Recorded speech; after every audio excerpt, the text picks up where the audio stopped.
지금 중동에서 믿기 힘든 장면이 포착됐습니다. 전쟁이 시작되자 세계 원유의 25%가 지나가는 호르무즈 해협이 사실상 봉쇄돼버린 건데요. 수백 척의 유조선이 동시에 속도를 멈췄고 거대한 바다는 마치 시간이 멈춘 것처럼 조용해졌습니다. 보험도 끊겼고 누구도 그 위험한 바다를 건너려 하지 않았던 겁니다. 세계 해운 시장이 그대로 얼어붙은 순간이었죠. 그런데 바로 그때였습니다. 모든 선박이 멈춰선 레이더 화면에서 단 하나의 유조선만이 갑자기 속도를 올리기 시작했습니다. 그것도 봉쇄된 해협을 향해서 말입니다. 더 놀라운 사실은 그 배의 목적지였습니다. 그 항로 데이터에는 분명 이렇게 적혀 있었습니다. 대한민국. 그리고 이 장면이 공개되자 국제 해운 업계와 군사 커뮤니티까지 동시에 술렁이기 시작했습니다. 모두가 멈춰선 그 순간, 과연 이 전쟁 같은 바다에서 이 대한민국은 왜 이런 선택을 한 것일까요? 그 전에 잠깐 1초 만에 누를 수 있는 좋아요 버튼을 꾹 눌러주시면 영상 제작에 아주 큰 힘이 됩니다. 그럼 바로 시작하겠습니다. 저는 한국을 과소평가했던 사람입니다. 미국이 절대 강자, 러시아가 전통 강국, 유럽이 기술의 중심. 그 구도는 수십 년 동안 변하지 않았죠. 한국은 그 사이 어딘가에서 빠르게 따라오는 나라 정도였습니다. 저는 그렇게 믿고 있었습니다. 아니, 확신하고 있었죠. 그런데 그 확신이 한 번에 무너진 밤이 있었습니다. 중동의 바다 위에서 수백 척의 배가 멈추고 하늘에서는 미사일이 비처럼 쏟아지던 밤. 그날 저는 제 경력 전체를 의심하게 됐습니다. 제 이름은 루카스 라인하르트입니다. 독일 공군 방공작전 장교 출신이고 나토 통합방공훈련 분석관을 거쳐 지금은 유럽 군사전략 싱크탱크에서 선임 연구위원으로 일하고 있습니다. 지난 22년 동안 사우디, UAE, 카타르, 이스라엘, 터키까지 중동 전역을 돌아다니면서 한 가지 일만 해왔죠. 어떤 나라의 미사일을 살 것인지, 어떤 방공 시스템이 실전에서 살아남을 수 있는지를 판단하는 일이었습니다. 패트리어트도 분석했고, 러시아의 S-400도 연구했고, 유럽의 아스터 시스템도 제 손을 거쳤죠. 무기의 진짜 성능은 전시장의 브로셔가 아니라 전쟁터의 결과가 증명한다는 것이 제 철학이었습니다. 그래서 저는 늘 데이터만 믿었고 감정에 흔들린 적은 단 한 번도 없었습니다. 그런 제가 얼마 전 그날 밤 모니터 앞에서 손이 떨리는 경험을 했습니다. 미국과 이스라엘이 이란 핵시설에 대한 정밀 타격을 감행했죠. 오랫동안 예고된 일이었지만 막상 실행되자 세계는 숨을 죽였습니다. 저는 그 소식을 듣자마자 곧바로 사무실로 향했습니다. 이란이 가만히 있을 나라가 아니라는 건 중동을 조금이라도 아는 사람이면 누구나 아는 사실이었으니까요. 문제는 보복의 규모와 방식이었습니다. 군사시설을 때릴 것인가, 에너지시설을 노릴 것인가, 아니면 그보다 더 치명적인 카드를 꺼낼 것인가. 저는 여러 시나리오를 머릿속에 그리면서 최악의 상황에 대비하고 있었습니다. 하지만 솔직히 말씀드리면 이란이 그 카드를 진짜로 꺼낼 줄은 저도 예상하지 못했습니다. 이란은 가장 무서운 카드를 꺼냈습니다. 호르무즈 해협을 통과하는 모든 선박을 공격하겠다. 이 한마디가 떨어지는 순간 저는 심장이 내려앉는 것을 느꼈습니다. 호르무즈 해협이 어떤 곳인지 아셔야 이 상황의 무게를 이해하실 수 있습니다. 폭이 겨우 50km밖에 되지 않는 좁은 바닷길인데 전 세계 원유의 4분의 1이 이 길을 통과합니다. 사우디, 이라크, 쿠웨이트, UAE에서 생산된 원유가 아시아로 유럽으로 나가는 거의 유일한 출구죠. 이 해협이 막히면 원유 공급이 끊기고 유가가 폭등하고 공장이 멈추고 난방이 끊깁니다. 세계 경제의 심장이 멈추는 것과 다름없는 상황인데 이란이 바로 그 심장에 손을 얹은 겁니다. 저는 모니터 세 대를 동시에 켰습니다. 실시간 선박 추적 시스템, 국제 유가 그래프, 각국 해군 이동 경로를 동시에 띄워놓고 상황을 주시하기 시작했죠. 선박 추적 화면에는 수백 개의 점이 떠 있었습니다. 유조선, LNG선, 화물선. 평소라면 개미 행렬처럼 쉴 새 없이 움직이던 점들이었습니다. 그런데 점들이 멈추기 시작했습니다. 처음에는 해협 입구 근처 배 몇 척이 속도를 줄이더니 곧이어 10척, 20척, 50척이 연쇄적으로 정지했습니다. 전쟁 위험 보험이 즉시 중단됐다는 보고가 들어왔죠. 보험이 왜 중요한지 말씀드리면 유조선 한 척의 가치만 수천억 원에 달합니다. 거기에 실린 원유 가격까지 합치면 한 척당 수조 원이 바다 위에 떠 있는 셈이죠. 보험 없이 그 배를 미사일이 날아다니는 바다에 보내는 건 그야말로 자살 행위입니다. 어떤 해운사도 어떤 선장도 그런 도박을 할 수 없었습니다. 쉘의 대형 유조선 세 척이 항로를 포기했습니다. 뒤이어 세계 최대 에너지 기업들이 연쇄적으로 운항을 중지했죠. 1시간, 2시간이 지나면서 화면 위의 점들은 마치 얼어붙은 것처럼 하나둘 제자리에 멈춰 섰습니다. 국제유가 그래프는 분 단위로 수직 상승하고 있었고 각국 정부는 긴급 에너지 안보 회의를 소집했습니다. 뉴스 채널마다 속보 자막이 쉴 새 없이 흘러갔죠. 저는 22년 동안 중동의 위기 상황을 수도 없이 봐왔습니다. 걸프전도 겪었고 이란 핵 위기 때도 현장에 있었죠. 하지만 이렇게 빠른 속도로 세계 해상 물류가 통째로 마비되는 광경은 처음이었습니다. 커피잔을 들었는데 손끝이 미세하게 떨리고 있다는 걸 그때서야 알았습니다. 그리고 바로 그 순간이었습니다. 화면을 훑어보던 제 눈에 뭔가 이상한 것이 걸렸습니다. 수백 개의 점이 전부 정지해 있는 그 화면 위에서 단 하나의 점이 움직이고 있었죠. 그것도 느릿느릿 기어가는 게 아니었습니다. 또렷하게 속도를 내면서 해협 한가운데를 향해 돌진하고 있었습니다. 처음에는 데이터 오류라고 생각했습니다. 이 상황에서 움직이는 배가 있다는 건 상식적으로 말이 안 됐으니까요. 저는 화면을 확대하고 AIS 선박 식별 데이터를 불러왔습니다. 오류가 아니었습니다. 진짜 배였습니다. 선박명, 이글 벨루어, 선종, 대형 유조선, 심장이 빨라지는 게 느껴졌습니다. 저는 반사적으로 이 배의 항적 데이터를 추적하기 시작했죠. 출발지, 현재 속도, 예상 항로를 하나씩 확인했습니다. 그리고 목적지 항목에 눈이 닿는 순간 저는 자신도 모르게 의자에서 벌떡 일어나고 있었습니다. 목적지, 대한민국, 잠깐! 이게 무슨 상황입니까? 세계 모든 해운사가 항로를 포기한 바다입니다. 보험도 끊겼고 이란은 지나가는 선박을 공격하겠다라고 공식 선언한 상태였죠. 그런데 이 유조선은 속도를 줄이기는커녕 오히려 올리고 있었습니다. 저는 이 배의 선장이 제정신인지 진심으로 의심했습니다. 그런데 항해 데이터를 더 깊이 분석하면서 저는 온몸에 소름이 돋기 시작했습니다. 이 배는 봉쇄 선언이 공식 발표되기 전부터 이미 속도를 높이고 있었습니다. 이란이 입을 열기도 전에 판단을 끝내고 엔진을 최대로 올린 겁니다. 봉쇄가 시작될 시점과 자신이 해협을 완전히 빠져나가는 데 걸리는 시간을 정밀하게 역산해서 그 아슬아슬한 시간 틈을 뚫겠다는 계산이었죠. 이건 도박이 아니었습니다. 누군가가 치밀하게 세운 작전이었습니다. 몇 시간만 늦었으면 끝이었습니다. 해협 안쪽에 완전히 갇혀서 앞으로도 못 가고 뒤로도 못 돌아오는 최악의 상황에 처하는 거죠. 그런데 이 배는 그 경계선을 칼같이 통과한 겁니다. 전속력이었습니다. 배 안에 실린 원유는 200만 배럴. 대한민국 하루 소비량에 맞먹는 어마어마한 규모였습니다. 금액으로 따지면 수조 원에 달하는 에너지가 전쟁의 바다 한가운데를 질주하고 있었던 거죠. 주변의 모든 배가 공포에 얼어붙어 꼼짝도 못하는 바다에서 이 유조선 한 척만은 마치 처음부터 이 상황을 준비해온 것처럼 거침없이 달리고 있었습니다. 저는 한동안 그 화면에서 눈을 뗄 수가 없었습니다.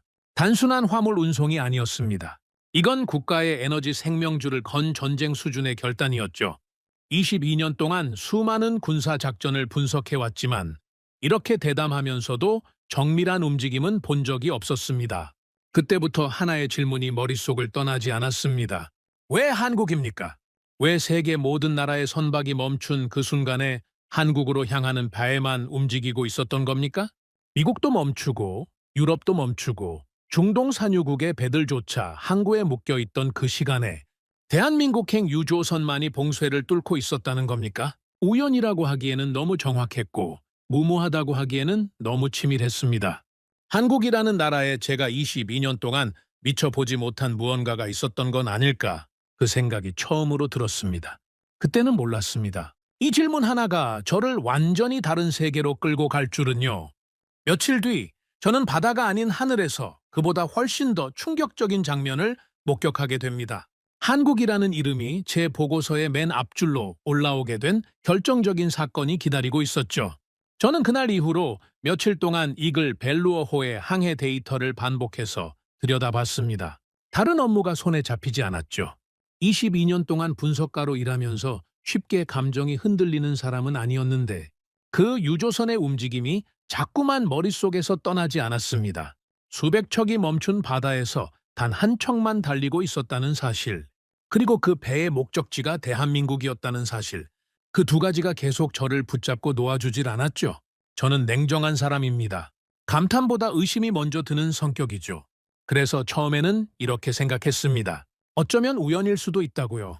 봉쇄 타이밍에 마침 그 근처를 지나고 있었고 멈추는 것보다 돌파하는 게 더 안전하다는 판단을 현장에서 내린 것일 수도 있다고요. 하지만 데이터는 그런 단순한 설명을 허락하지 않았습니다. 우선 당시 상황이 얼마나 심각했는지부터 정확히 말씀드려야 합니다. 이란의 봉쇄 선언이 나온 직후 세계 해운업계는 말 그대로 패닉 상태에 빠졌습니다. 쇠례 유조선 세 척이 항로를 포기한 것은 시작에 불과했죠. 영국의 BP, 프랑스의 토탈, 노르웨이의 에퀴노르까지 글로벌 에너지 대기업들이 연쇄적으로 운항 중지를 선언했습니다. 세계 최대 컨테이너 해운사들도 호르무즈 해협 인근 항로를 전면 회피하기 시작했죠. 일본 선사들도 발을 뺐고 중국 국영 해운사마저 관망 모드에 들어갔습니다. 해운업계 관계자들 사이에서는 한 문장이 돌았습니다. 보험 없이 호르무즈를 통과하는 건 자살 행위다. 실제로 그랬습니다. 전쟁 위험 보험료가 선박 가치의 수퍼센트까지 치솟았고 대부분의 보험사는 아예 인수 자체를 거부했죠. 보험을 받을 수 없으니 배를 보낼 수 없고 배를 보낼 수 없으니 원유가 움직이지 않는 겁니다. 세계 에너지 공급망의 심장이 완전히 멈춰버린 상황이었습니다. 세계가 멈춘 그 순간 단 하나의 유조선만이 속도를 유지하고 있었습니다. 저는 이 부분이 도저히 이해가 되지 않았습니다. 같은 바다, 같은 위험, 같은 조건이었습니다. 미사일 위협도 똑같았고 보험이 끊긴 것도 마찬가지였죠. 미국 해운사도 멈췄고 유럽 해운사도 멈췄고 심지어 중동 산유국의 자국 선박들조차 항구에 묶여 있었습니다.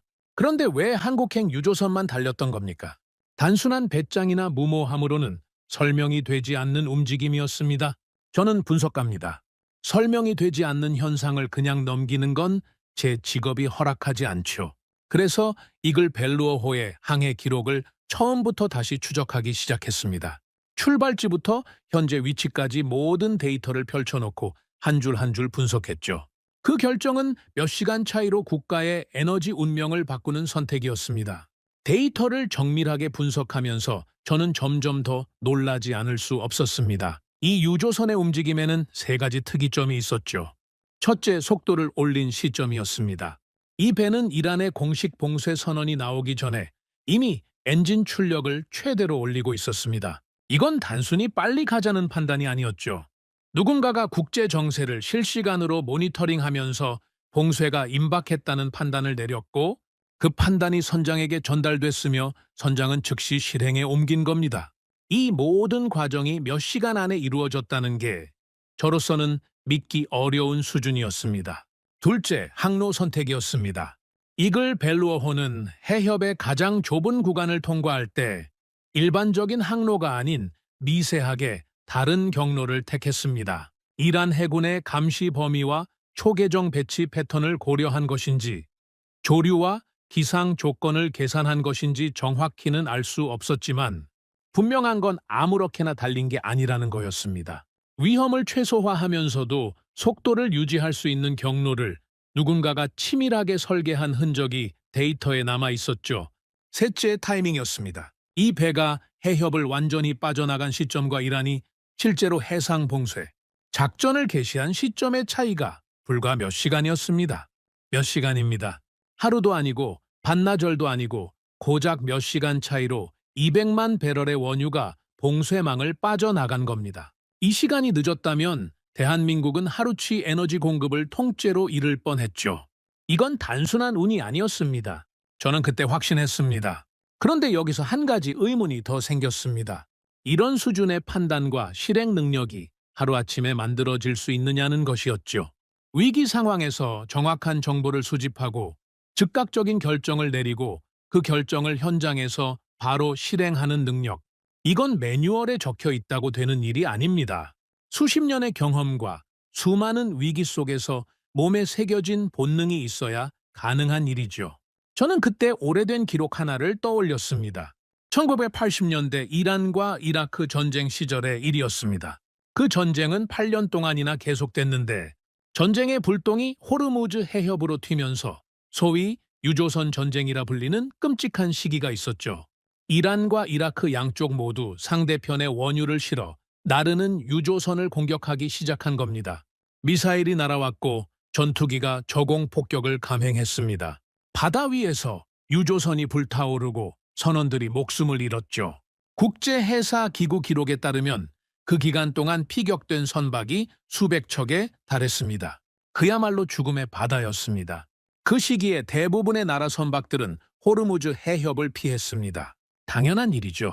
미사일이 날아다니는 바다에 배를 보내는 건 선원들을 전쟁터에 보내는 것과 마찬가지였으니까요. 유럽 해운사들은 항로를 아프리카 남단으로 우회시켰고 일본 선사들도 운항을 대폭 줄였습니다.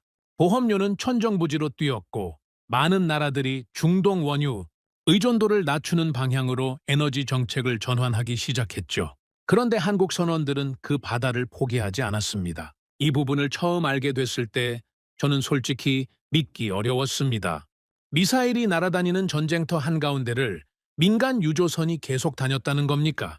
하지만 기록은 분명했습니다. 한국 선원들은 당시 등화관제 항해를 했습니다. 밤에 배의 모든 불을 끄고 캄캄한 어둠 속에서 항해한 거죠. 수만 톤짜리 거대한 유조선이 한 점의 빛도 없이 암흑의 바다를 가르고 있었던 겁니다. 적의 레이더와 육안에 포착되지 않기 위해서였습니다. 군함도 아니고 민간 유조선이 등화관제를 한다는 건 제 상식으로는 상상하기 어려운 일이었죠. 그뿐만이 아니었습니다. 한국 선원들은 지그재그 회피 항해까지 했습니다. 미사일이나 어뢰 공격을 피하기 위해 직선으로 가지 않고 불규칙하게 방향을 바꾸면서 항해한 겁니다. 이건 원래 해군 전투함이 교전 상황에서 쓰는 기동 방식이죠. 그걸 군사훈련을 받은 적도 없는 민간 유조선 선장들이 현장에서 스스로 판단해서 실행했다는 겁니다. 한국 선원들은 이미 이 바다를 여러 번 건너온 사람들이었습니다. 저는 그 기록을 읽으면서 머릿속이 복잡해졌습니다. 도대체 왜 그랬던 겁니까? 왜 목숨을 걸면서까지 호르무즈 해협을 포기하지 않았던 겁니까? 답은 간단하면서도 무거웠습니다. 한국은 원유의 거의 전량을 수입에 의존하는 나라였기 때문이죠. 자국에서 나는 석유가 거의 없었습니다. 호르무즈 해협이 막히면 한국의 에너지가 끊기고, 에너지가 끊기면 공장이 멈추고, 공장이 멈추면 막 일어서기 시작한 경제가 통째로 무너지는 겁니다. 당시 한국은 전쟁의 폐허에서 겨우 일어나 중화학 공업을 키우고 수출로 먹고 살기 시작한 시점이었죠. 그 모든 것을 지키기 위해서 누군가는 그 죽음의 바다를 건너야 했던 겁니다. 한국 선원들은 그 역할을 자처했습니다. 아니, 자처한 것이 아니라 그것이 그들에게는 당연한 사명이었는지도 모릅니다. 국가의 에너지를 실어 나르는 일, 그것이 자신들의 존재 이유라고 생각했던 거죠. 그런데 여기서 이야기가 끝나지 않았습니다. 저를 진짜로 놀라게 한 것은 그 다음이었죠. 한국은 그 위험한 시절을 거치면서 단순히 생존한 것이 아니었습니다. 죽음의 바다를 건너다 보니 더 튼튼한 배가 필요했고, 더 안전한 설계가 필요했고, 더 빠른 속도가 필요했죠. 그 절박함이 한국 조선업을 성장시킨 원동력이 된 겁니다. 전쟁통에 피격당한 유조선을 수리하면서 선박 구조를 연구했고, 위험 해역을 항해하면서 쌓은 데이터가 새로운 선박 설계에 반영됐습니다. 결과가 어떻게 됐는지 아십니까? 한국은 그로부터 불과 10여 년 만에 세계 조선 시장 점유율 1위에 올라섰습니다. 전 세계 바다를 떠다니는 초대형 유조선과 LNG 운반선의 상당수가 한국에서 만들어지게 된 거죠. 전쟁의 바다에서 살아남기 위해 발버둥 쳤던 경험이 세계 최고의 조선 기술로 바뀐 겁니다. 위기가 기술이 되고 기술이 산업이 되고 산업이 국가 경쟁력이 된 거죠. 저는 이 흐름을 추적하면서 한 가지를 깨달았습니다. 이글 벨루어호의 봉쇄 돌파는 고립된 사건이 아니었습니다. 40년 전 등화관제로 죽음의 바다를 건넜던 선원들, 그 경험으로 세계 최고의 배를 만들어낸 조선소 기술자들, 그리고 위기 상황에서 몇 시간 만에 결단을 내릴 수 있는 판단 체계까지 이 모든 것이 하나로 연결되어 있었죠. 한국 해운업에는 위기 앞에서 물러서지 않는 전통이 세대를 넘어 흐르고 있었던 겁니다. 저는 그때 제 노트에 이렇게 적었습니다. 한국의 위기 대응 능력은 하루아침에 만들어진 것이 아니다. 수십 년 동안 죽음의 바다를 건너면서 피와 땀으로 쌓아온 경험과 본능이 오늘 이 순간에도 작동하고 있다. 솔직히 말씀드리면 그 시점까지도 저는 한국에 대한 제 평가를 완전히 바꾸지는 않았습니다. 인상적인 해운 역사를 가진 나라라는 건 인정했지만 그것과 제 본업인 방공시장은 전혀 다른 영역이었으니까요. 유조선을 잘 몰고 배를 잘 만든다고 해서 미사일을 잘 만드는 건 아니지 않습니까? 바다에서의 결단력과 하늘에서의 기술력은 완전히 별개의 문제라고 저는 여전히 생각하고 있었습니다. 하지만 며칠 뒤 중동의 하늘에서 벌어진 일은 저의 그 마지막 편견마저 산산조각 나에게 됩니다. 바다에서 보여준 한국의 대담함이 하늘에서도 반복될 줄은 그때의 저는 상상조차 하지 못했죠. 바다에서 벌어진 일만으로도 충분히 충격적이었습니다. 하지만 솔직히 말씀드리면 그때까지 저는 여전히 관찰자의 위치에 있었죠. 한국 해운업의 역사가 인상적이라는 건 인정했지만 그것은 제 전문 분야가 아니었으니까요. 저는 방공 시스템 분석가입니다. 바다가 아니라 하늘을 보는 사람이죠. 그래서 이글 벨루어호의 이야기는 흥미로운 에피소드 정도로 정리하고 본업으로 돌아가려 했습니다. 그런데 며칠 뒤 제 본업의 한가운데에서 한국이라는 이름이 다시 나타났습니다. 이번에는 바다가 아니라 하늘에서였죠. 이란의 보복은 해상 봉쇄로 끝나지 않았습니다. 미국과 이스라엘의 공습에 대한 분노가 워낙 컸기 때문에 이란은 더 직접적이고 파괴적인 방법을 선택했죠. 탄도미사일과 공격 드론을 이용한 대규모 보복 공격이 시작된 겁니다. 목표는 중동 전역에 있는 미국 동맹국들의 군사 기지와 주요 시설이었습니다. 저는 그 소식을 듣는 순간 모든 일정을 취소하고 분석실로 들어갔습니다. 이것은 제 전문 분야 한가운데에서 벌어지는 일이었으니까요.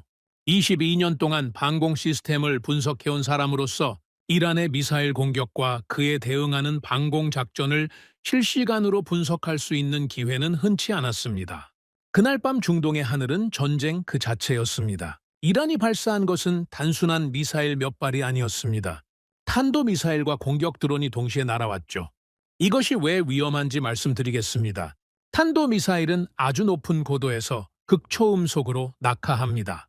요격할 수 있는 시간이 극히 짧죠. 반면에 공격 드론은 낮은 고도에서 느리지만 레이더에 잘 잡히지 않는 방식으로 접근합니다. 이 두 가지를 동시에 발사하면 방공망은 위아래를 동시에 막아야 하는 상황에 놓이게 되는 거죠. 높은 곳에서 떨어지는 미사일을 잡으면서 동시에 낮은 곳에서 기어오는 드론도 처리해야 한다는 겁니다. 방공작전에서 이것만큼 까다로운 상황은 없습니다. UAE의 방공망이 즉시 작동했습니다. 저는 그 작전 데이터를 실시간에 가깝게 받아보고 있었죠. 레이더 화면 위에 수십 개의 점이 동시에 나타났습니다. 이란 본토에서 발사된 탄도미사일들이 포물선을 그리며 날아오고 있었고 그 아래로는 드론 편대가 저고도로 접근하고 있었습니다. 수십 개의 위협이 동시에 밀려오는 상황이었죠. 그 순간 저의 관심은 방공망의 구성에 쏠려 있었습니다. UAE가 이 공격을 막기 위해 투입한 방공 시스템은 세 종류였죠. 첫째, 미국의 패트리어트였습니다. 세계에서 가장 유명한 방공 시스템이죠. 걸프전 때부터 이름을 알렸고 중동 방공의 절대적인 기둥 역할을 해온 시스템입니다. 저도 수없이 분석해왔고 그 성능과 한계를 누구보다 잘 알고 있었죠. 둘째, 이스라엘의 에로우 시스템이었습니다. 탄도미사일 요격에 특화된 고고도 방어 시스템으로 이스라엘이 수십 년간 이란의 미사일 위협에 대비해 개발한 무기죠. 실전에서도 검증된 시스템이었습니다. 그리고 셋째, 이 세 번째 시스템의 이름을 확인하는 순간 저는 눈을 의심했습니다. 한국의 천공2였습니다. 한국 방공 미사일이 중동 실전에 투입되어 있다는 사실을 저는 그때 처음으로 직접 확인한 겁니다. 물론 한국이 UAE에 천공2를 수출했다는 소식은 알고 있었습니다. 하지만 그것은 제 머릿속에서 그저 계약 건수 중 하나에 불과했죠. 패트리어트와 에로우라는 검증된 거인들 사이에서 한국 시스템이 실전에 투입된다는 것이 과연 의미가 있을까 하는 생각이었습니다. 솔직히 말씀드리면 저는 그때까지도 한국 방공 시스템을 진지하게 취급하지 않고 있었던 거죠. 하지만 그날 밤은 카탈로그나 전시회가 아니었습니다.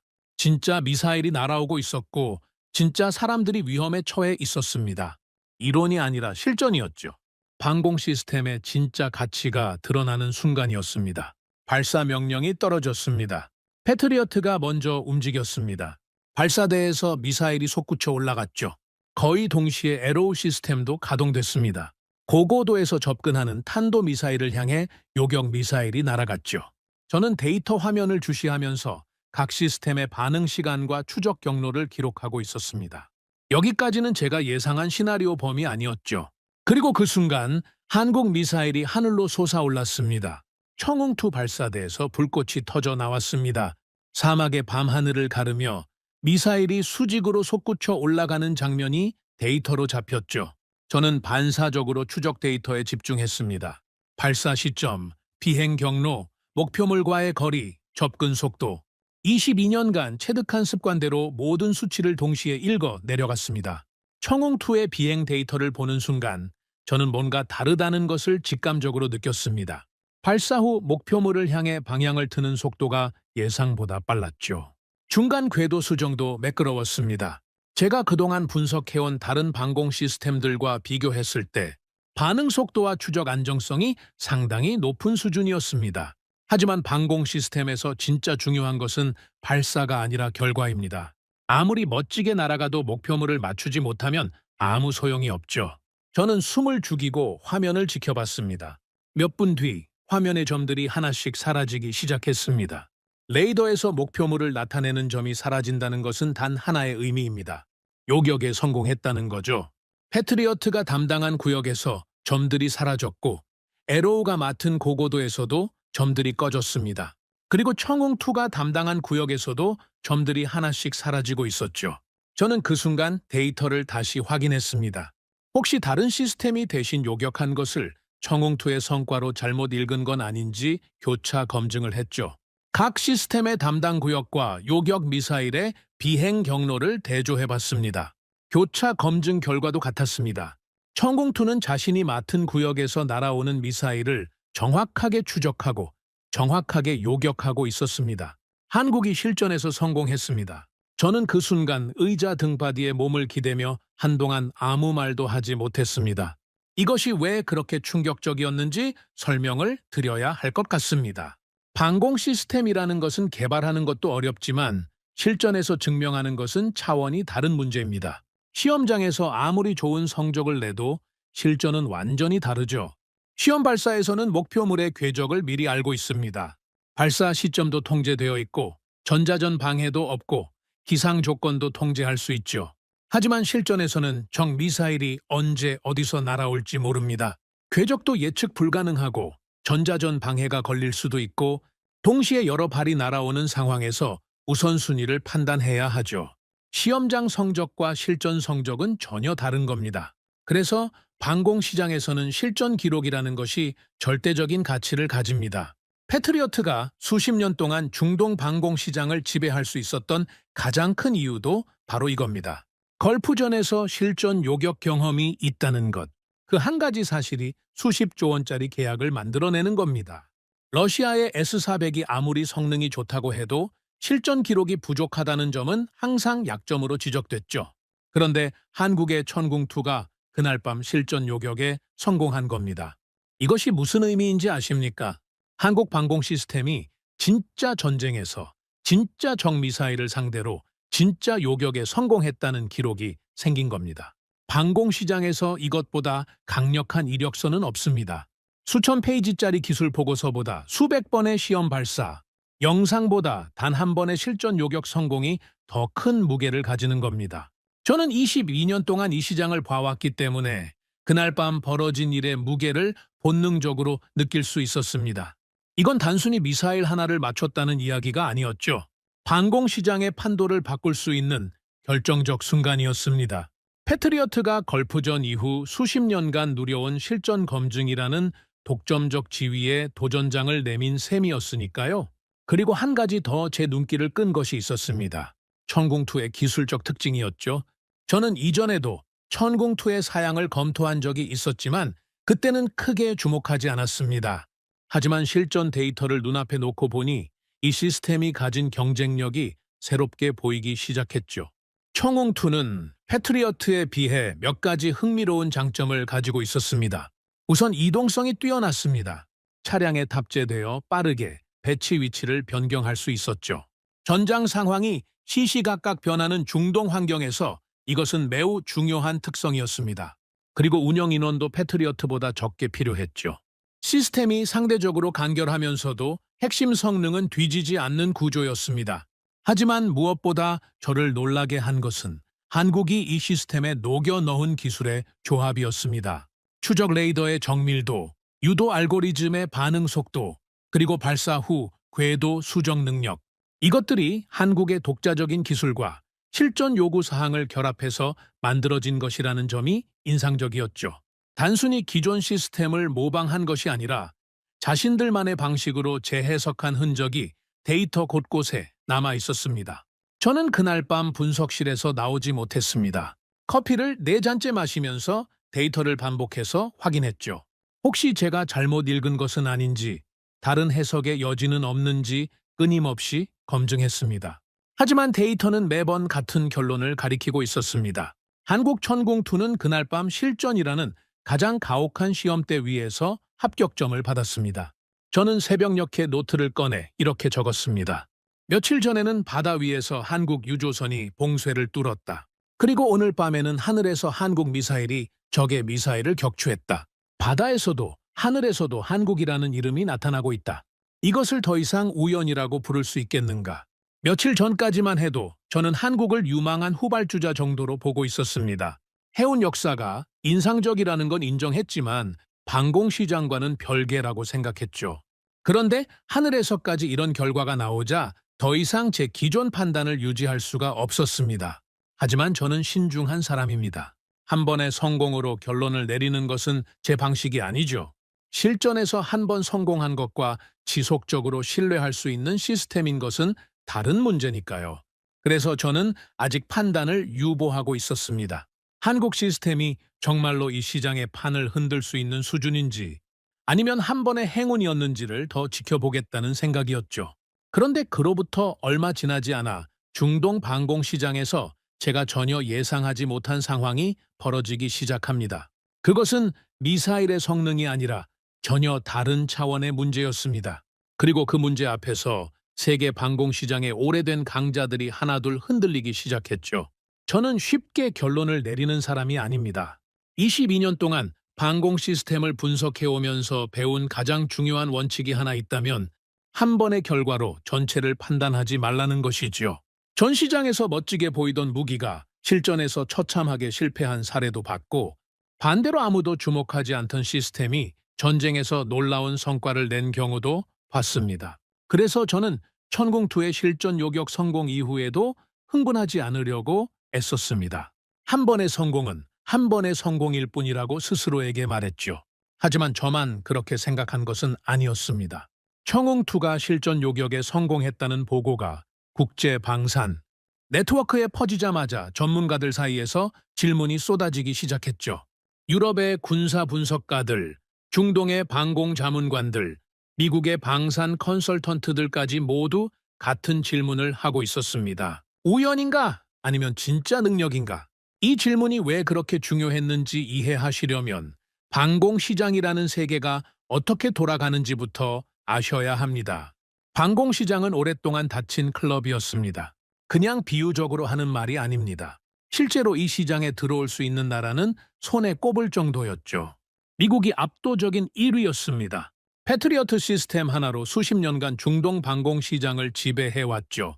걸프전에서의 실전 기록, 미국이라는 국가 브랜드, 그리고 미국 무기를 사면 따라오는 안보 동맹 관계까지. 패트리어트를 산다는 건 단순히 미사일을 사는 것이 아니라 미국이라는 울타리 안에 들어가는 것과 마찬가지였습니다. 그래서 중동 국가들은 가격이 비싸도 납기가 느려도 미국의 승인을 기다려야 해도 패트리어트를 선택해왔죠. 러시아는 다른 방식으로 시장에 자리 잡고 있었습니다. S-300과 S-400이라는 강력한 방공 시스템을 내세워 미국과 거리를 두고 싶은 나라들에게 대안을 제공했죠. 터키가 S-400을 도입해서 미국과 심각한 갈등을 빚었던 사례가 대표적입니다. 러시아 시스템은 가격 경쟁력도 있었고 미국의 정치적 조건 없이 구매할 수 있다는 장점이 있었죠. 그리고 유럽의 몇몇 나라들이 고급 기술 시장에서 틈새를 차지하고 있었습니다. 프랑스와 이탈리아의 아스터 시스템이 대표적이었죠. 기술적 완성도는 높았지만 생산량이 적고 가격이 비쌌습니다. 이 세 그룹이 수십 년 동안 세계 방공 시장을 나눠 가지고 있었습니다. 새로운 나라가 이 클럽에 끼어드는 일은 거의 없었죠. 중국이 한때 가격 경쟁력을 앞세워 도전장을 내밀었지만 실전 기록이 없다는 약점과 기술 신뢰도 문제로 주류 시장에는 진입하지 못했습니다. 이 시장의 문턱은 그만큼 높았던 겁니다. 그런데 그 닫힌 클럽의 문을 한국이 두드리기 시작한 겁니다. 그것도 가장 강력한 방법으로요. 실전 요격 성공이라는 카드를 들고서 말이죠. 전문가들의 반응은 크게 두 갈래로 나뉘었습니다. 한쪽에서는 한 번의 요격으로 판단하기 이르다는 신중론이었고, 다른 한쪽에서는 데이터를 더 면밀히 분석해야 한다는 의견이었죠.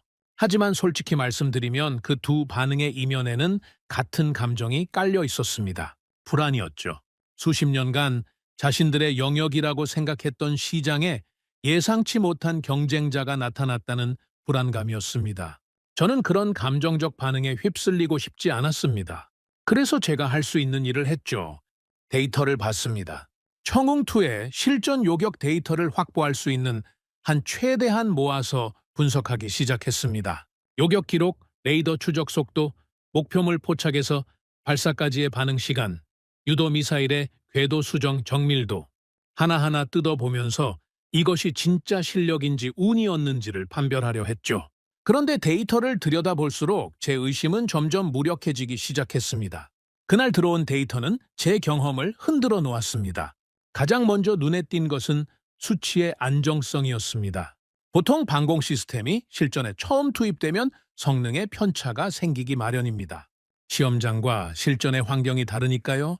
기온, 습도, 전자기 환경, 목표물의 예측 불가능한 움직임, 이런 변수들이 겹치면 아무리 좋은 시스템도 평소보다 성능이 떨어지는 경우가 많죠.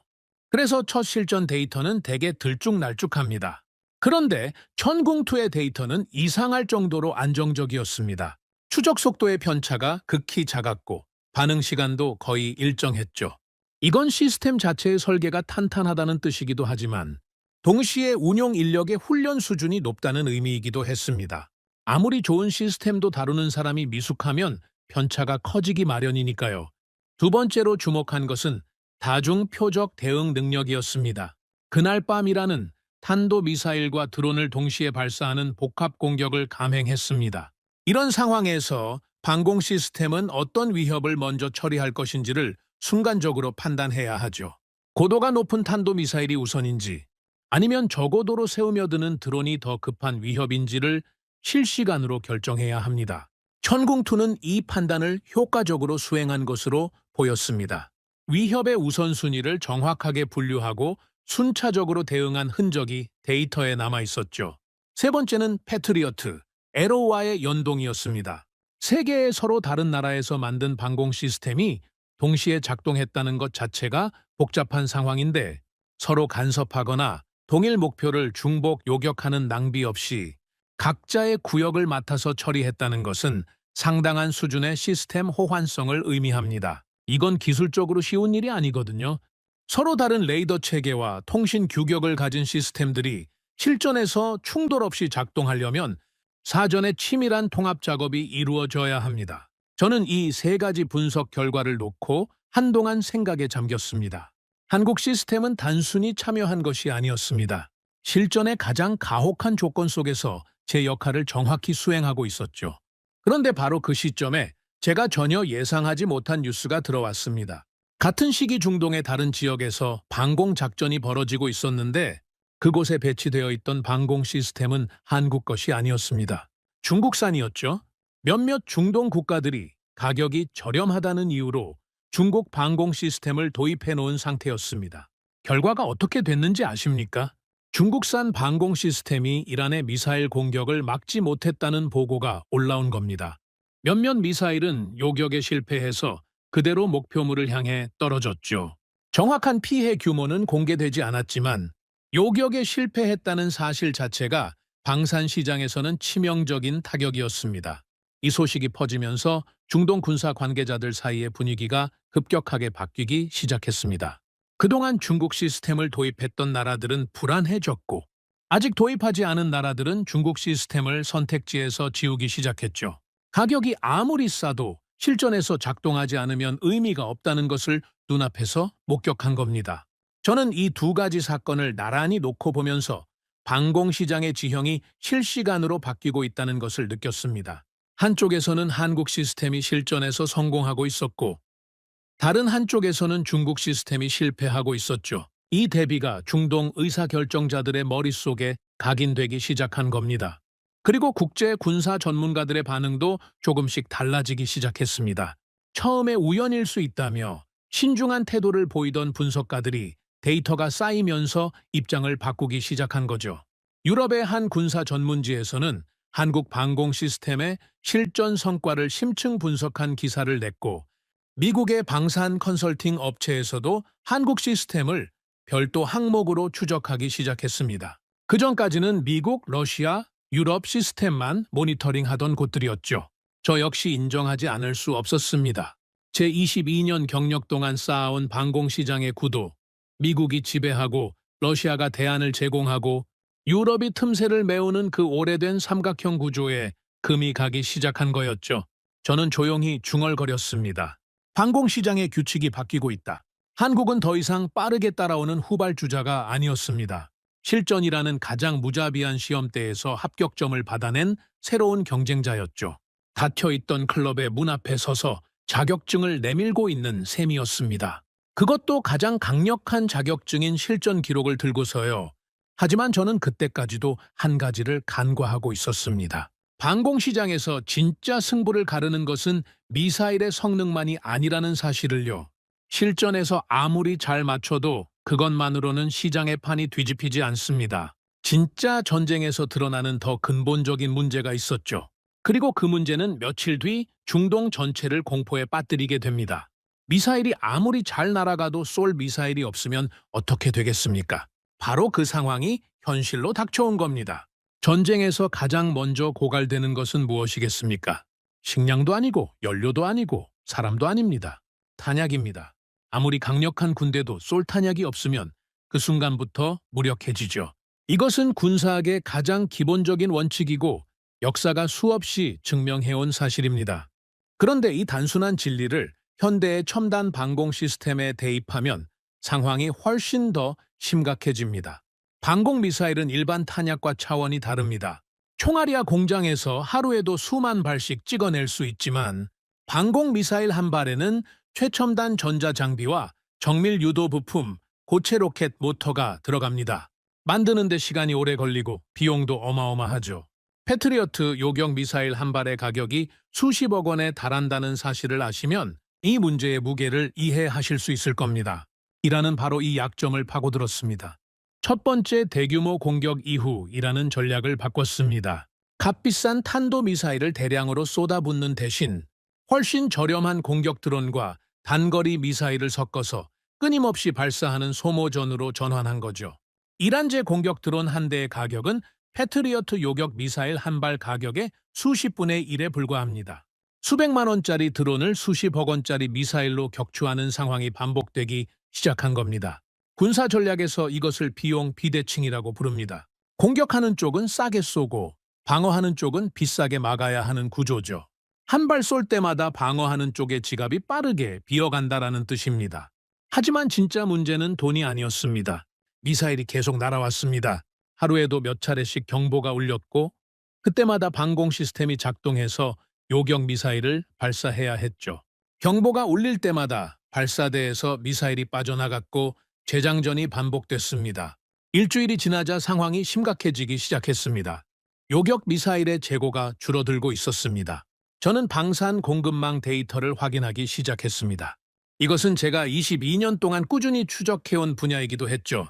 무기의 성능만큼이나 그 무기를 얼마나 빨리, 얼마나 많이 만들 수 있느냐가 전쟁의 승패를 좌우한다는 것을 저는 잘 알고 있었습니다. 패트리어트 요격 미사일의 연간 생산량은 약 600발 수준이었습니다. 600발. 이 숫자가 얼마나 적은지 체감이 안 되실 수도 있으니 설명을 드리겠습니다. 이란이 하루에 수십 발씩 드론과 미사일을 쏟아붓는 상황에서 매 공격마다 요격 미사일을 여러 발씩 소모한다고 하면 수백 발이 불과 몇 주 만에 바닥날 수 있는 규모입니다. 연간 생산량이 600발이라는 건 한 달에 50발밖에 안 된다는 뜻이지요. 전쟁이 벌어지고 있는데 한 달에 고작 50발을 보충할 수 있다는 겁니다.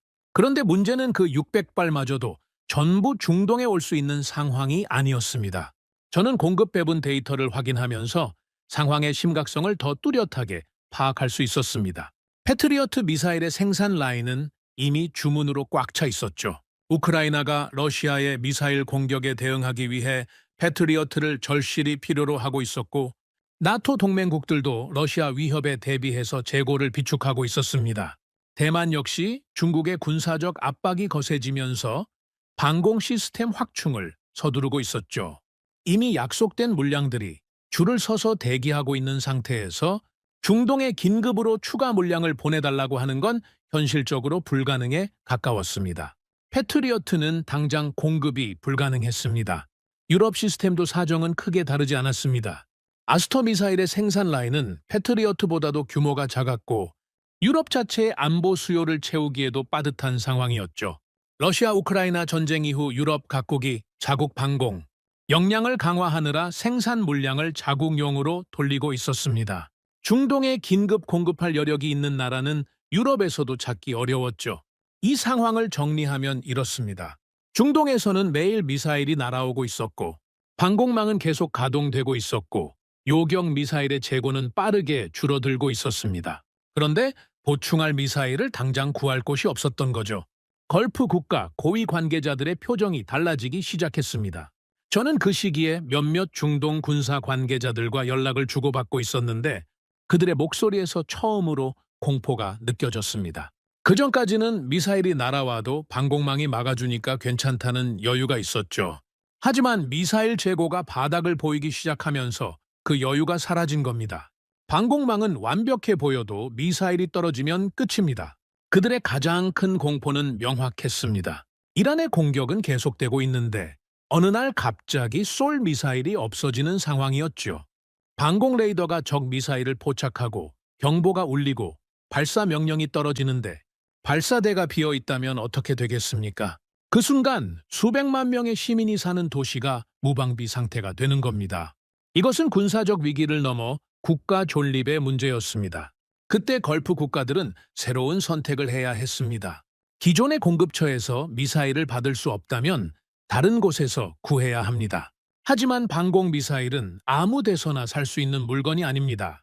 기술적으로 검증되어야 하고 기존 시스템과 호환이 되어야 하고 무엇보다 실전에서 작동한다는 증거가 있어야 하죠. 이 세 가지 조건을 동시에 충족하는 나라가 세계에 몇이나 되겠습니까? 그때 저에게 놀라운 소식이 전해졌습니다. UAE가 한국에 긴급 요청을 보냈다는 겁니다. 저는 처음에 그 소식을 듣고 고개를 갸우뚱했습니다. 한국 천궁2가 실전에서 성과를 냈다는 건 인정했지만 긴급 추가 공급이라는 것은 완전히 다른 차원의 문제였으니까요. 그건 단순히 미사일 성능이 좋다는 것만으로는 안 되는 일이었습니다. 생산 라인에 여유가 있어야 하고 물류 체계가 갖춰져 있어야 하고 무엇보다 긴급 상황에서 빠르게 의사결정을 내릴 수 있는 구조가 있어야 하죠.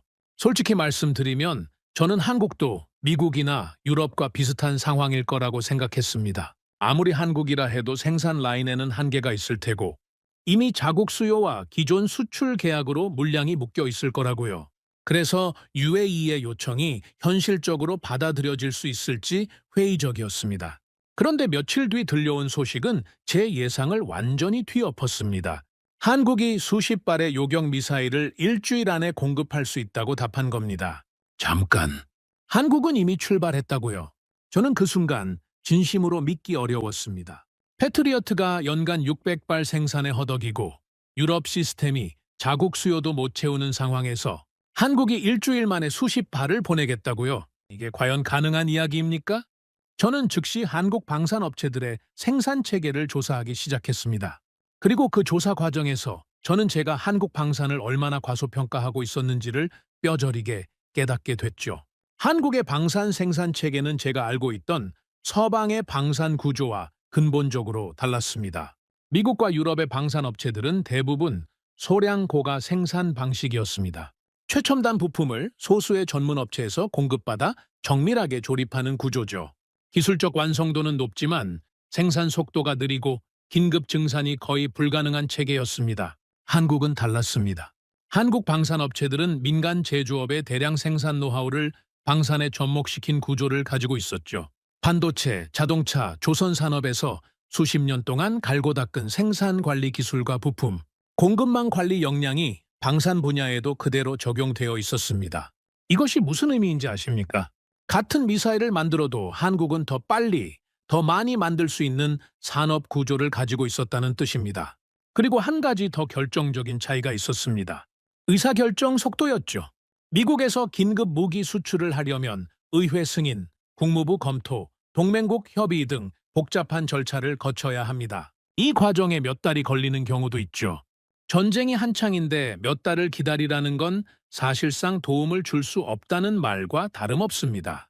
유럽도 비슷한 관료적 절차가 있었고요. 한국은 이 과정이 훨씬 빨랐습니다. 위기 상황에서의 신속한 의사결정 체계가 갖춰져 있었죠. 이것도 어찌 보면 한국이라는 나라의 특수한 안보 환경에서 비롯된 것이었습니다. 휴전선 너머에 항상 군사적 위협이 존재하는 나라에서 느긋하게 서류 절차를 밟고 있을 여유는 없었을 테니까요. 위기 대응의 속도가 국가 생존과 직결되는 환경에서 수십 년을 살아온 나라였습니다. 저는 이 모든 분석을 종합하면서 한 가지 사실을 인정하지 않을 수 없었습니다. 한국이 일주일 만에 미사일을 보낼 수 있다는 것은 허풍이 아니었습니다. 그것은 민간 제조업의 생산 역량, 효율적인 부품 공급망, 그리고 신속한 의사결정 체계가 합쳐져서 만들어낸 현실적 능력이었죠. 패트리어트가 만들 수 없는 속도로 한국은 미사일을 만들어 보낼 수 있었습니다. 이 한 가지 사실이 중동 방공 시장의 판도를 근본적으로 뒤흔들 수 있는 변수라는 것을 저는 그때 비로소 이해하게 된 거죠. 전쟁에서 승리하는 것은 가장 좋은 무기를 가진 쪽이 아닙니다. 가장 오래 싸울 수 있는 쪽이 이기는 겁니다. 아무리 명중률이 높아도 쏠 미사일이 바닥나면 그 순간 전쟁은 끝이죠. 그런 의미에서 한국의 생산 능력과 공급 속도는 미사일의 성능 못지않게 중요한 경쟁력이었습니다. 어쩌면 성능보다 더 결정적인 요소였을 수도 있죠. 저는 그날 밤 노트에 이렇게 적었습니다. 실전에서 맞추는 것도 중요하지만 맞출 미사일을 계속 공급할 수 있는 것은 더 중요하다. 한국은 이 두 가지를 동시에 갖추고 있었다.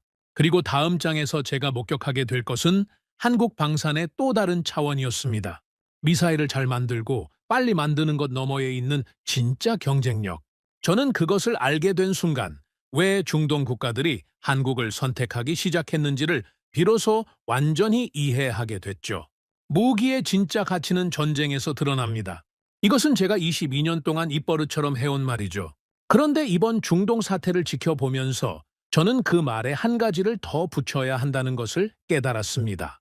무기의 진짜 가치는 전쟁에서 드러나고 전쟁이 길어지면 그 가치의 본질이 완전히 달라진다는 것을요.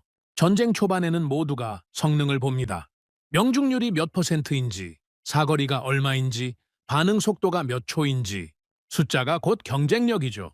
하지만 전쟁이 며칠, 몇 주, 몇 달로 이어지면 그 숫자의 중요성이 서서히 뒤로 밀립니다. 그리고 전혀 다른 질문들이 전면에 등장하죠. 고장나면 얼마나 빨리 고칠 수 있는가? 부품이 떨어지면 얼마나 빨리 구할 수 있는가? 운용 인력에게 문제가 생기면 기술 지원이 얼마나 빨리 도착하는가?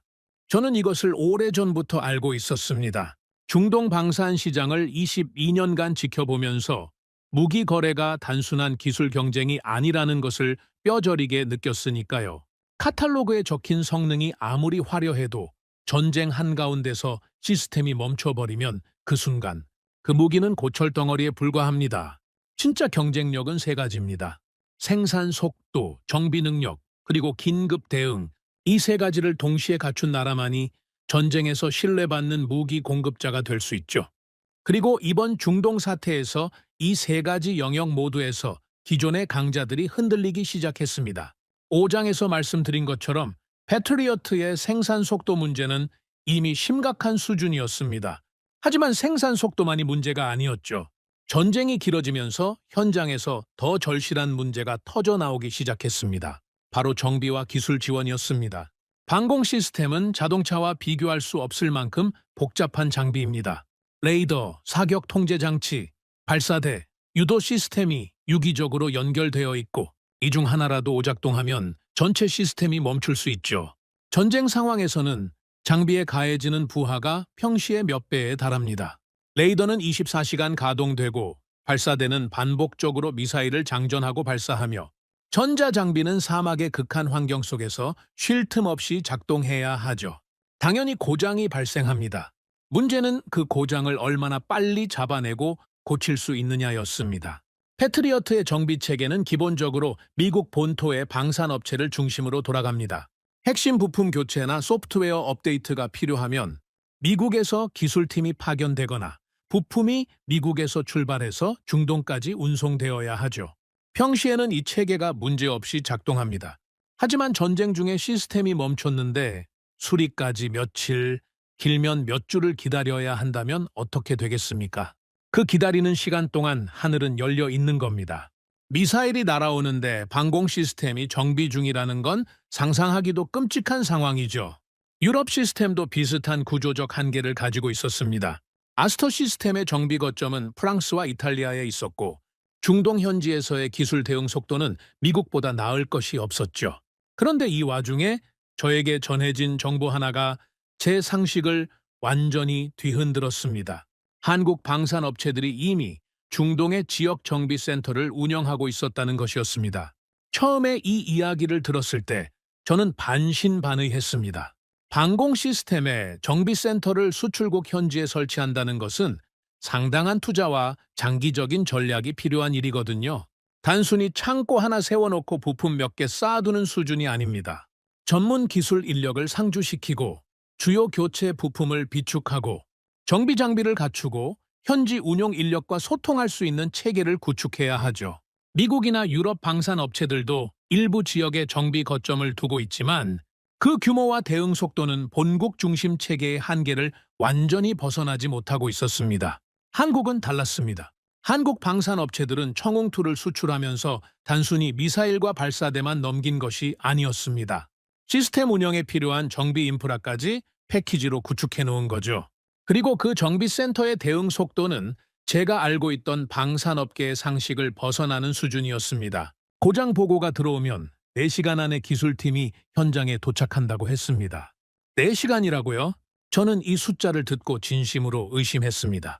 방공 시스템의 기술 지원이 4시간 안에 이루어진다는 건 제 22년 경력에서 들어본 적이 없는 이야기였으니까요. 패트리어트의 경우 핵심 부품 문제가 발생하면 기술팀 파견에만 며칠이 걸리는 경우가 흔했습니다. 그런데 한국 업체가 4시간 안에 도착한다고요. 하지만 확인해보니 사실이었습니다. 한국 업체들은 중동 현지에 기술 인력을 상주시키고 있었고 주요 교체 부품을 현지 정비센터에 미리 비축해두고 있었습니다. 한국에서 부품을 보내는 게 아니라 현지에 이미 준비되어 있는 부품으로 바로 교체하는 시스템이었죠. 이건 완전히 다른 개념의 군수 지원이었습니다. 왜 한국이 이런 체계를 만들었는지 생각해보면 답은 의외로 간단했습니다. 한국은 자국의 안보 환경에서 이런 신속 대응 체계를 이미 수십 년 동안 운영해 왔으니까요. 휴전선 바로 앞에서 언제 전쟁이 터질지 모르는 상황을 70년 넘게 살아온 나라입니다. 무기가 고장나면 며칠 기다릴 여유 따위는 처음부터 없었던 거죠. 그 절박한 환경에서 만들어진 정비 체계와 긴급 대응 능력을 그대로 수출 패키지에 넣은 겁니다. 그런데 한국의 차별화 전략은 여기서 끝나지 않았습니다. 저를 진짜로 놀라게 한 것은 한국의 무기 판매 방식이었습니다. 한국은 성능 보증 계약이라는 것을 제시했습니다. 이것이 무엇이냐면 미사일의 요격 성공률을 계약서에 명시하고 만약 실전이나 훈련에서 그 기준에 미달하면 다음 미사일 구매 시 할인을 제공하겠다는 겁니다. 저는 이 계약 방식을 처음 접했을 때 눈을 의심했습니다. 방산업계에서 이런 형태의 계약은 거의 전례가 없었으니까요. 기존의 서방 방산업체들은 무기를 팔 때 성능 보증이라는 개념을 넣지 않습니다. 시험 데이터와 사양서를 제공하고 구매 후에 발생하는 문제는 별도의 유지 보수, 계약으로 처리하는 것이 업계의 관행이었죠.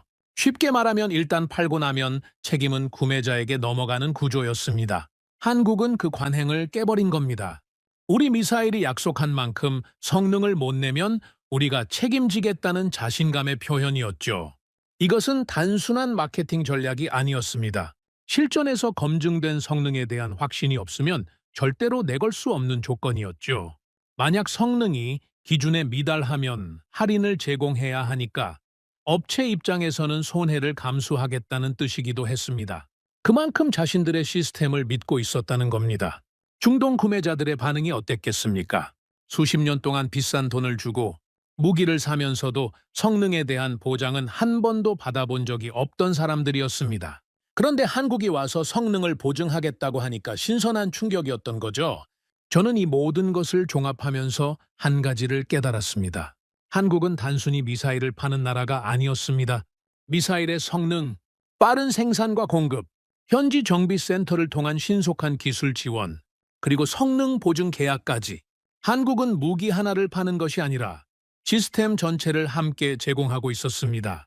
이것은 제가 22년 동안 방산 시장을 보면서 경험한 것과는 완전히 다른 차원의 접근 방식이었죠.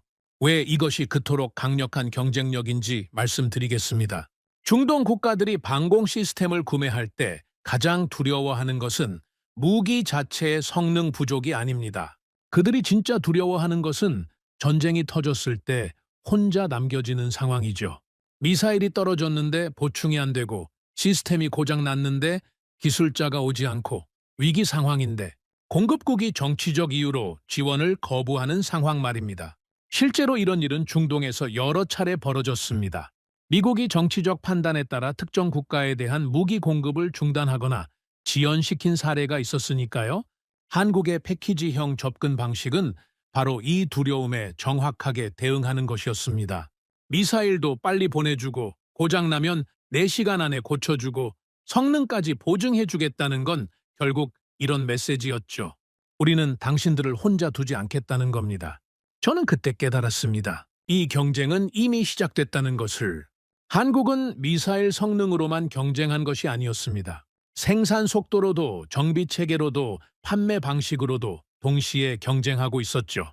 그리고 이 모든 요소에서 기존의 강자들이 제공하지 못하는 것을 한국은 제공하고 있었습니다. 빠른 공급, 현지 밀착 지원, 성능 보증, 이 세 가지가 합쳐지면서 한국 방산은 단순한 무기, 수출국이 아니라 전쟁 파트너로서의 위상을 만들어가고 있었던 겁니다. 한국은 시스템으로 싸우고 있었습니다. 그리고 그 시스템의 경쟁력은 미사일 한 발의 명중률보다 훨씬 더 무서운 것이었죠. 하지만 중동 하늘에서는 여전히 미사일이 날아오고 있었습니다. 이란의 공격은 멈추지 않았고 방공망은 계속 가동되고 있었죠. 그리고 저는 알고 있었습니다. 곧 방공시장의 판을 완전히 바꿀 결정적 순간이 다가오고 있다는 것을요. 지금까지 쌓여온 모든 긴장과 경쟁이 한순간에 폭발하는 밤이 곧 올 것이라는 걸 제 경험이 말해주고 있었습니다. 그리고 진짜 시험은 아직 끝나지 않았습니다. 사막의 밤은 조용했습니다. 낮에는 50도 가까이 치솟던 기온이 해가 지면 급격히 내려가면서 건조한 바람이 모래 위를 스쳐 지나가죠. 중동의 밤은 기묘할 정도로 고요합니다. 도시의 불빛에서 조금만 벗어나면 칠흑 같은 어둠 속에서 별이 쏟아지는 하늘을 볼 수 있죠. 그날 밤도 그랬습니다. 하늘은 맑았고 바람은 잔잔했고 사막은 잠들어 있는 것 같았습니다. 하지만 그 고요함은 오래가지 못했습니다. 경보가 다시 울렸습니다. 저는 그 시각 분석실에서 며칠째 쌓여가는 데이터를 정리하고 있었습니다. 앞선 장들에서 말씀드린 것처럼 이미 한 차례 대규모 공격과 요격이 있었고 미사일 재고 문제가 불거졌고 한국의 긴급 공급 능력이 확인된 상태였죠. 저는 이 모든 상황을 하나의 보고서로 정리하면서 방공시장의 변화를 분석하고 있었습니다. 그런데 모니터 상단에 다시 경보 알림이 떴죠. 이번에는 규모가 달랐습니다. 이란이 또다시 탄도미사일과 공격 드론을 동시에 발사한 것인데 이전 공격보다 발사 규모가 훨씬 컸습니다. 정확한 숫자는 공개되지 않았지만 제가 접한 데이터로 추정했을 때 수십 발의 탄도미사일과 그보다 더 많은 수의 공격 드론이 동시에 중동 하늘로 쏟아져 들어오고 있었죠. 이전 공격이 주먹으로 때린 것이었다면 이번에는 양손으로 한꺼번에 내리치는 격이었습니다. 저는 즉시 모든 데이터 채널을 열었습니다. UAE 방공 작전 상황이 실시간에 가깝게 들어오기 시작했죠. 레이더 화면에 수십 개의 고속점이 동시에 나타났습니다. 높은 고도에서 포물선을 그리며 낙하하는 탄도미사일들, 그리고 그 아래 저고도에서 때를 지어 접근하는 드론 편대, 하늘 전체가 위협으로 가득 찬 상황이었습니다. UAE 방공망이 즉시 작동했습니다. 세 개의 방공 시스템이 동시에 가동되기 시작했죠. 미국의 패트리어트, 이스라엘의 에로우, 그리고 한국의 천궁2.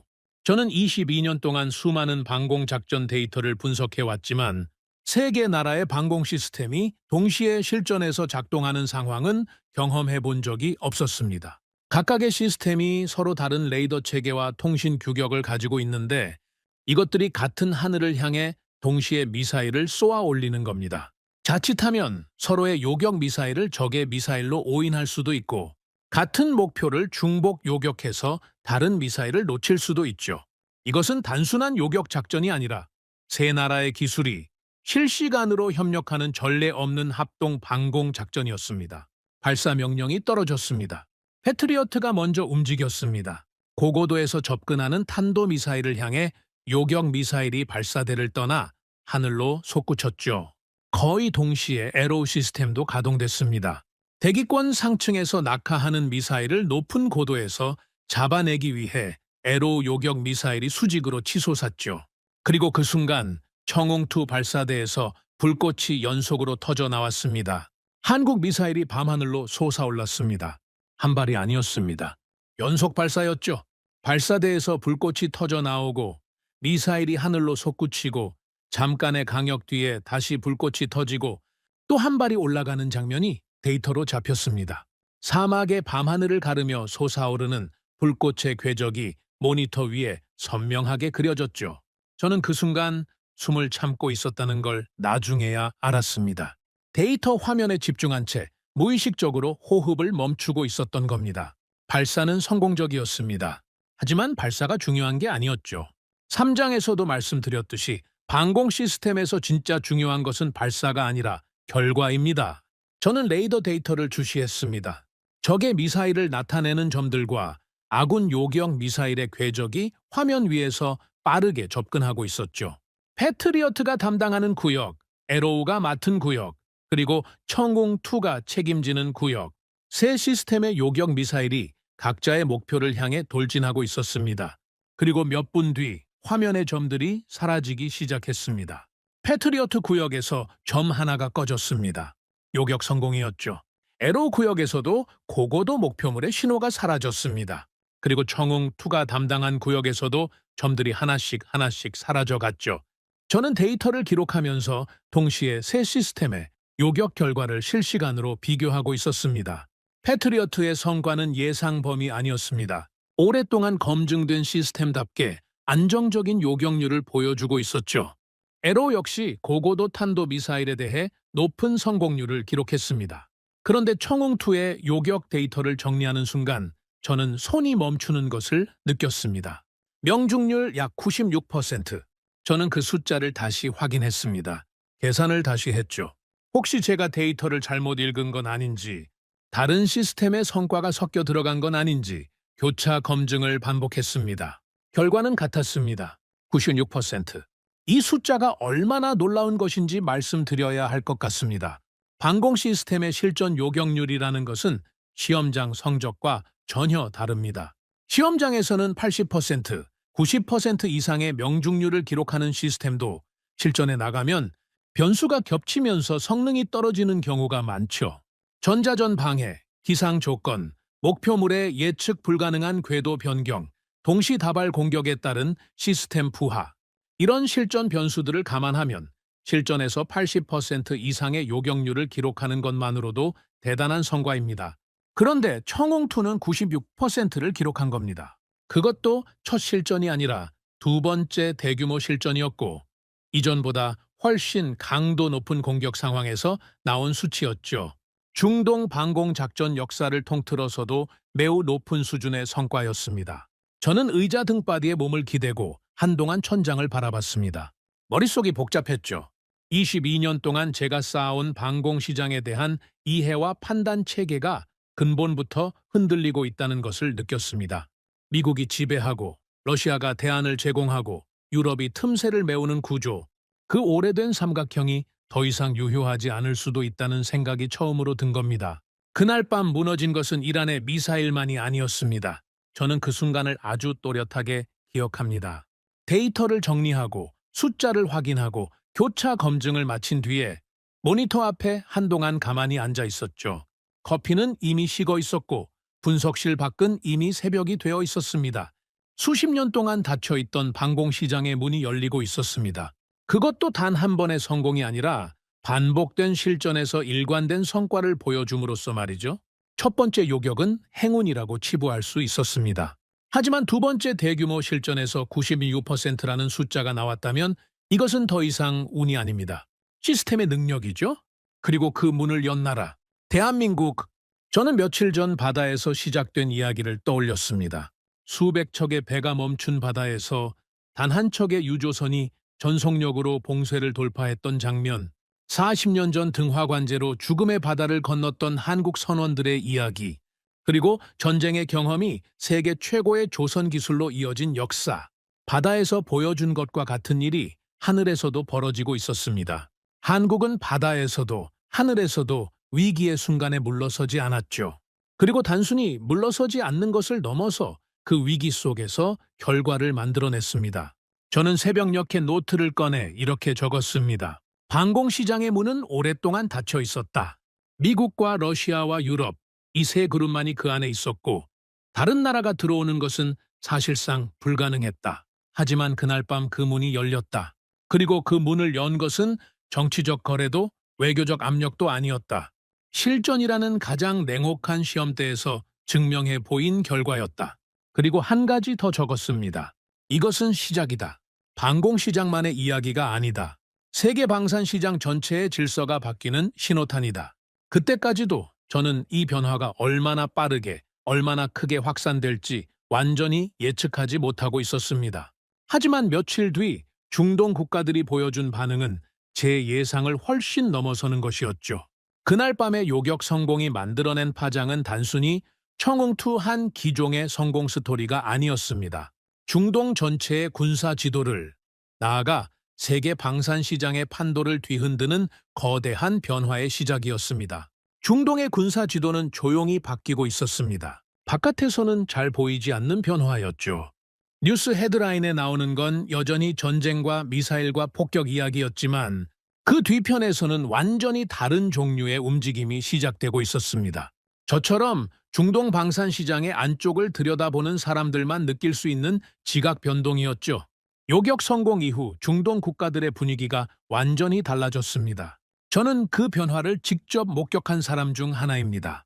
왜냐하면 제 일이 바로 그 나라들에게 어떤 무기를 사야 하는지 조언하는 것이었으니까요. 그리고 그 조언을 구하는 전화와 요청의 내용이 확연히 바뀌기 시작한 겁니다. 사우디에서 연락이 왔습니다. UAE에서도 왔죠. 이라크에서도 문의가 들어왔습니다.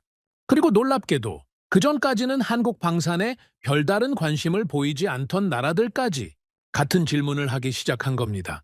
한국 시스템을 더 도입할 수 있는가? 이 질문이 한두 곳에서 나온 것이 아니었습니다. 중동 전역에서 거의 동시다발적으로 나오기 시작했죠. 저에게 자문을 구하는 관계자들의 말에서 공통적으로 느껴지는 것이 있었습니다. 절박함이었습니다. 단순한 관심이나 호기심이 아니라 지금 당장 우리 하늘을 지켜줄 시스템이 필요하다는 절박함이었죠. 왜 그랬겠습니까? 그들은 눈앞에서 직접 봤으니까요. 패트리어트는 성능은 좋지만 미사일 보충이 안 되는 상황을 겪었습니다. 유럽 시스템은 긴급 공급이 사실상 불가능했죠. 중국 시스템은 실전에서 뚫렸습니다. 그리고 한국 천궁2는 실전에서 96%의 요격률을 기록했고 미사일 재고가 부족해졌을 때 일주일 만에 추가 물량을 보내줬으며 고장이 나면 4시간 안에 기술팀이 도착하는 지원 체계를 갖추고 있었죠. 이 모든 것을 직접 경험한 나라들이 어떤 선택을 하겠습니까? 답은 너무나 명확했습니다. 한때 닫혀있던 시장이 이제 열리고 있었습니다. 그리고 그 변화의 속도는 제 예상을 훨씬 뛰어넘었습니다. 몇 년 사이에 한국 방공 시스템 관련 계약 규모가 폭발적으로 증가했습니다. 제가 확인한 수치로는 93억 달러 이상이었습니다. 한국 원화로 환산하면 수십조 원에 달하는 규모였죠. 이 숫자가 얼마나 놀라운 것인지 비교를 해드려야 할 것 같습니다. 불과 몇 년 전만 해도 한국은 중동 방공 시장에서 이름조차 거론되지 않던 나라였습니다. 패트리어트와 S-400과 아스터가 수십 년간 나눠 가지고 있던 시장에 끼어들 틈이 없었죠. 그런데 그 시장에서 93억 달러라는 계약을 따낸 겁니다. 중동 방산 시장에서 한국은 더 이상 신흥국이 아니었습니다. 핵심 공급국이 된 거죠. 저는 이 변화를 기록하면서 한 가지 흥미로운 현상을 발견했습니다. 이 사건을 가장 집요하게 분석하고 있는 나라가 있었는데 그 나라가 어디였는지 아십니까? 중국이었습니다. 중국 군사 매체들이 쏟아내는 분석 기사의 양이 눈에 띄게 늘었습니다. 그리고 그 기사들에는 하나의 질문이 반복적으로 등장했죠. 왜 중동은 중국이 아니라 한국을 선택했는가? 이 질문의 이면에는 중국의 당혹감이 고스란히 묻어 있었습니다. 중국은 오랫동안 가격 경쟁력을 앞세워 세계 방산 시장에서 입지를 넓혀왔죠. 특히 중동과 아프리카, 동남아시아 시장에서 미국이나 유럽보다 훨씬 저렴한 가격으로 무기를 공급하면서 시장 점유율을 높여왔습니다. 방공 시스템 분야에서도 중국은 자국산 시스템을 적극적으로 수출해왔죠. 그런데 이번 전쟁에서 중국산 방공 시스템이 실전에 실패했습니다. 사장에서 말씀드린 것처럼 이란의 미사일 공격을 막지 못한 겁니다. 같은 시기에 한국의 청웅2는 99.6%의 요격률을 기록했죠. 이 대비가 중동 의사결정자들의 머릿속에 깊이 각인됐습니다. 가격이 아무리 싸도 실전에서 작동하지 않으면 의미가 없다는 교훈이 뼈아프게 새겨진 거죠. 중국이 이 상황을 이해하지 못한 것은 어찌 보면 당연했습니다. 중국은 자국의 방공 시스템이 한국에 밀릴 것이라고 예상하지 못했을 테니까요. 인구도, 국방 예산도, 군사 산업의 규모도 중국이 한국보다 몇 배나 크지 않습니까? 그런데 실전이라는 시험대에서 결과가 뒤집힌 겁니다. 저는 이 질문에 대한 답을 알고 있었습니다. 왜냐하면 지난 몇 주 동안 그 답을 직접 확인해 왔으니까요. 한국이 중국을 이긴 것은 단순히 미사일 성능이 더 좋아서가 아니었습니다. 한국의 진짜 경쟁력은 기술의 조합에 있었죠. 제가 분석한 바에 따르면 한국은 3가지 기술, 계통을 독자적으로 결합해서 자신들만의 방공 시스템을 만들어냈습니다. 첫째, 러시아 미사일 기술의 영향이었습니다. 한국은 과거에 러시아와 기술 협력을 통해 미사일 추진 체계와 유도 기술의 기반을 확보한 경험이 있었죠. 러시아의 방공 기술은 거칠지만 강력한 것으로 유명합니다. 특히 더 추진력과 기동성 면에서 독보적인 노하우를 가지고 있었죠. 한국은 그 기반 위에서 출발한 겁니다. 둘째, 미국 전자 기술의 적용이었습니다. 한국은 오랫동안 미국과 군사 동맹 관계를 유지해왔고 그 과정에서 첨단 전자전 기술과 레이더 기술에 대한 이해를 축적해왔죠. 패트리어트를 실제로 운용해본 경험도 있었습니다. 미국 시스템의 강점과 약점을 현장에서 직접 체험한 나라였던 거죠. 그 경험이 자국 시스템 개발에 반영되지 않았을 리가 없습니다. 셋째, 한국 고유의 IT 기술이었습니다. 이 부분이 제가 보기에 가장 결정적인 차이를 만든 요소였습니다. 한국은 세계 최고 수준의 반도체 기술과 소프트웨어 역량을 보유한 나라죠. 삼성과 SK가 세계 메모리 반도체 시장을 지배하고 있고 자동차와 가전에서도 전자제어 기술이 최정상급입니다. 이런 민간 분야의 첨단 기술이 방산에 접목되면 어떤 일이 벌어지겠습니까? 미사일의 유도 알고리즘이 더 정밀해지고 레이더의 데이터 처리 속도가 빨라지고 사격 통제 시스템의 반응 시간이 단축되는 거죠. 러시아의 추진력, 미국의 전자전 기술, 한국의 IT 역량, 이 세 가지가 하나로 합쳐져서 만들어진 것이 청궁2였습니다. 어느 한쪽의 기술을 그대로 베낀 것이 아니라 세 가지 기술 계통의 장점만을 뽑아서 자신들만의 방식으로 재조합한 결과물이었죠. 중국은 이것을 하지 못했습니다. 중국의 방공 시스템은 대부분 러시아 기술을 바탕으로 만들어졌는데 거기에 자국의 독자적 강점을 더하는데 한계가 있었죠. 러시아 기술의 틀 안에 머물러 있었다고 할 수 있습니다. 반면 한국은 그 틀을 깨고 완전히 새로운 조합을 만들어낸 겁니다. 그리고 무엇보다 결정적인 차이가 하나 더 있었습니다. 5장과 6장에서 말씀드린 것이죠. 한국은 가장 빠르게 공급할 수 있는 나라였습니다. 미사일 성능에서 앞서고 생산 속도에서 앞서고 정비 지원에서 앞서고 공급 결정까지 빠른 나라. 이 모든 요소가 합쳐졌을 때 중동 국가들의 선택은 사실상 정해진 것이나 다름없었습니다. 그 변화의 중심에는 한국이 있었습니다. 저는 이 모든 분석을 정리해서 보고서를 작성하기 시작했습니다. 22년간 중동 방산 시장을 분석해오면서 수백 건의 보고서를 썼지만 이번 보고서만큼 무거운 결론을 내린 적은 없었죠. 보고서를 마무리하면서 저는 이렇게 적었습니다. 무기의 시대는 변하고 있다. 과거에는 몇몇 강대국만이 이 시장을 지배했습니다. 미국이 만든 패트리어트를 사든 러시아가 만든 S-400을 사든 선택지는 늘 그 안에 있었죠. 방공시장이라는 것은 기술력뿐만 아니라 정치적 영향력과 동맹 관계가 얽혀있는 복잡한 세계였기 때문에 새로운 나라가 끼어드는 것은 거의 불가능에 가까웠습니다. 하지만 이번 전쟁이 그 구도를 뒤흔들었습니다. 전쟁이라는 것은 거짓말을 허용하지 않죠. 카탈로그에 적힌 숫자가 아니라 실전의 결과가 모든 것을 말해줍니다. 그리고 실전의 결과는 한국의 손을 들어준 겁니다. 저는 보고서의 마지막 페이지를 쓰면서 창밖을 바라봤습니다. 이미 새벽이 지나 아침이 밝아오고 있었죠. 며칠째 분석실에서 거의 살다시피 하면서 이 보고서를 완성한 겁니다. 펜을 내려놓기 전에 마지막으로 한 문단을 더 적었습니다. 이것은 보고서의 공식적인 결론이 아니라 제 개인적인 소회였죠. 나는 20년 넘게 중동의 방공 시스템을 분석해왔습니다. 패트리어트도 러시아의 S-400도 유럽의 아스터도 모두 연구했죠. 하지만 그날 밤 중동의 하늘에서 나는 하나의 사실을 인정하게 됐습니다. 세계 방공 시장은 오랫동안 몇몇 강대국의 전유물이었습니다. 그러나 이제 그 질서는 바뀌고 있죠. 한 번의 실전 요격, 그리고 한 번의 빠른 결단. 그 순간 닫혀있던 문이 열렸습니다. 그리고 그 문을 연 나라의 이름은 대한민국이었습니다. 솔직히 고백하겠습니다. 저는 이 이야기를 시작할 때 한국을 과소평가했던 사람이라고 말씀드렸습니다. 22년 동안 미국과 러시아와 유럽만 바라보면서 한국은 그저 빠르게 따라오는 후발주자 정도로 여겼죠. 그 판단이 얼마나 잘못된 것이었는지를 이번 사태가 낱낱이 보여주었습니다. 한국은 후발주자가 아니었습니다.